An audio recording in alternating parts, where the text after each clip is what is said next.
Sometimes the rest feels like an indulgence, right? We sometimes feel guilty because it's like a luxury we cannot afford. We work very hard, we have a lot of dues, but remember that Jesus rested. He encouraged his disciple to rest in Mark 6:31. He also took time to lounge around the table and talk to the disciples, sinners, and Pharisees on Matthew 9:10. Even he knew the raging spiritual battle that was going on in his lifetime on earth, but he trusted God. Okay, can't we? Right? And we know that there's a lot of sadness abounds. I mean, even within our family here, we have a lot of trials and difficulty. We have Ellie's mom in coma. We have Nelson that we think about, especially Steve back in Vancouver, who's gone through a lot of sufferings, right? But you know what? Suffering sometimes encourages us. I mean, we don't know the purpose of suffering sometimes. We don't understand it. But Steve, for the example, for the last 2 years, he's been stricken with cancer. And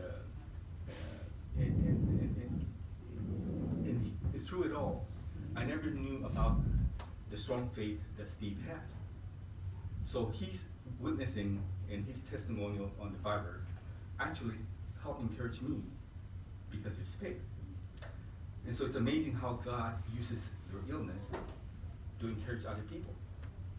And that is the story of Steve. We shed tears, we pray for him, we love him. So in this trip, we'd like to set aside all these distractions that we have here. It's beautiful water, beautiful scenery, a lot of food, friendship, but we want to turn our eyes upon Jesus. You know, in today's church service, the preferred type of song are usually contemporary, and I miss this good old hymns that were written 200 years or even more, and because they're beset with a lot of meaning. Sometimes just because of pure joy, suffering, that the people behind it wrote it, all right, so that we can enjoy their testimonial for God's glory. And so turn your eyes upon Jesus. I deliberately put down the author and the year. See, this was written, she was born in 1864, and she lived until 1961. Now there's something interesting story about Helen. She died in Seattle. She actually moved to Seattle after all this adventure in life that she had. So the scriptures abound in teachings concerning the importance of living our lives with a focused attention on Christ, seeking only those values that are eternal, that have eternal worth. Hebrews 12:2, looking unto Jesus, the author and finisher of our faith, who for joy that was set before him endured the cross, despising the shame, and sat down at the right hand of the throne of God.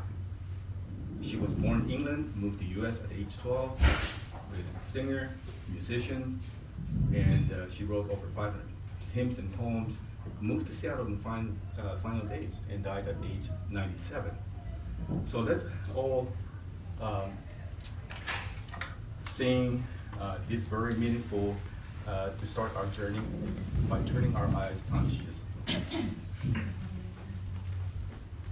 Oh, so are you weary and troubled? No light in the darkness you see. There's life for a look at the Savior, and life more abundant and free. Turn your eyes upon Jesus.